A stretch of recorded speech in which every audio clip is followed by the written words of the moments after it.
Assalamualaikum warahmatullahi wabarakatuh. Selamat sore, salam sejahtera untuk kita semua. Salam Melayu, salam untuk saudara semua yang ada di dalam maupun di luar negeri. Mudah-mudahan berbahagia. Untuk yang sakit mudah-mudahan cepat sembuh. Untuk yang bekerja mendapat rezeki apa yang diharapkan. Amin. Jadi kita akan membahas perselisihan antara Eropa dengan Indonesia dan Malaysia. Hal ini berkenaan dengan kelapa sawit. Jadi, Indonesia dan Malaysia adalah produsen sawit terbesar ke-1 dan kedua dunia. Dengan posisi ini, maka gabungan produksi sawit Indonesia dan Malaysia menguasai 88% dari produksi crude palm oil atau CPO dunia. Namun adanya isu yang tak berkesudahan dari Uni Eropa yang sejak zaman dulu ya, nah, kita sudah tahu kan, Eropa kan menakut-nakuti ya, kedua pengusaha sawit ini dengan berbagai aturan mereka untuk menahan laju kedikdayaan sawit yang menjajah Eropa dan menyingkirkan minyak nabati lainnya ya. Seperti minyak bunga matahari dan minyak canola lama-lama membuat Indonesia dan Malaysia itu juga menjadi gerah. Jadi Malaysia dan Indonesia mengancam akan menghentikan ekspor minyak sawit ke Uni Eropa sebagai respon terhadap undang-undang baru yang ditujukan untuk melindungi hutan atau disebut dengan deforestasi dan memperketat penjualan produksi minyak sawit ya. Sebagai aktivis lingkungan, disebut juga menyalahi industri kelapa sawit atas maraknya pembukaan hutan hujan Asia Tenggara. Nah ini kan dicari-cari ya, permasalahan akan nebangi hutan segala macam ya. Meskipun Indonesia dan Malaysia telah membuat standar sertifikasi berkelanjutan wajib untuk semua perkebunan ya. Jadi ini dari beberapa komentar ya, termasuk Menteri Komoditas Malaysia, Fadillah Yusuf mengatakan Malaysia dan Indonesia akan membahas undang-undang yang melarang penjualan minyak kelapa sawit komoditas lain yang terkait dengan deforestasi, kecuali importer dapat menunjukkan bahwa produksi barang spesifik mereka tidak merusak hutan. Jika kita perlu melibatkan para ahli dari luar negeri untuk melawan langkah apapun yang dilakukan oleh Uni Eropa.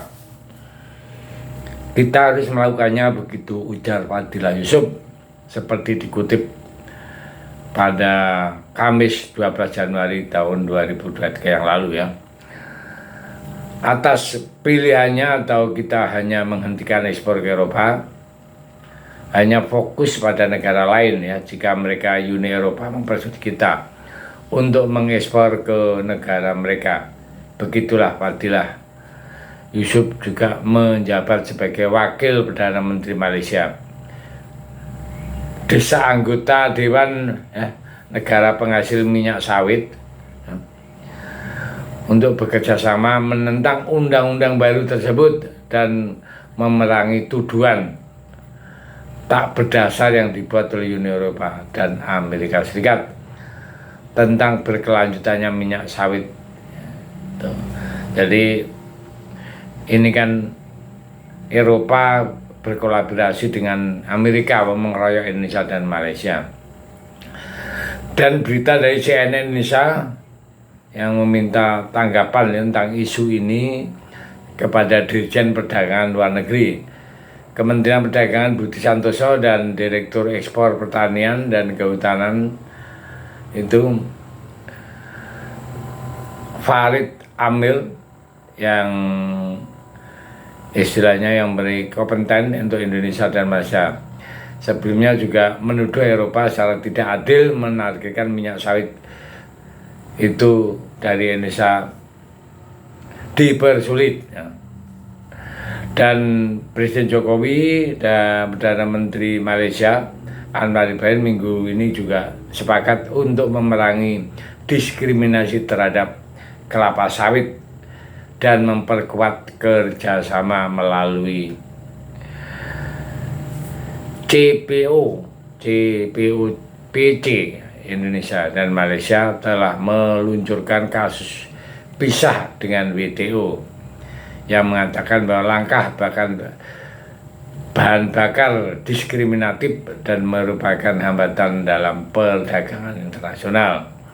Sementara itu, Duta Besar Eropa untuk Malaysia, Michalis Rokas, mengatakan tidak melarang impor minyak sawit dari negara tersebut dan membantah bahwa undang-undang deforestasi menciptakan hambatan ekspor Malaysia ke Eropa. Rokas juga menambahkan bahwa dia berharap dapat bertemu dengan Fadilah untuk akan bisa diskusi ya, karena khawatir Malaysia memperlakukan seperti itu juga. Nah, jadi kalau Indonesia dan Malaysia itu bersatu menghentikan, saya pikir Eropa bertekuk lutut juga ya. Kenapa ya, kita Indonesia dan Malaysia kan penghasil kelapa sawit terbesar. Maka dari itu saya pikir di stop aja, nggak usah ragu-ragu, karena kalau nggak di stop kita bangsa Asia akan dicari-cari aja kelemahannya. Undang-undang dibuat ini itu sehingga yang posisi kalah akan kita terus ya. Harus berani melangkah apapun resikonya, entah itu nanti kelapa sawitnya dialihkan ke negara lain atau dikonsumsi sendiri, saya pikir itu nggak ada masalah. Yang penting Eropa harus dilawan dulu ya. Saya pikir itu berita panas ya, berita yang sudah lama tapi sampai sekarang pun masih hangat untuk dibicarakan. Terima kasih, Merdeka.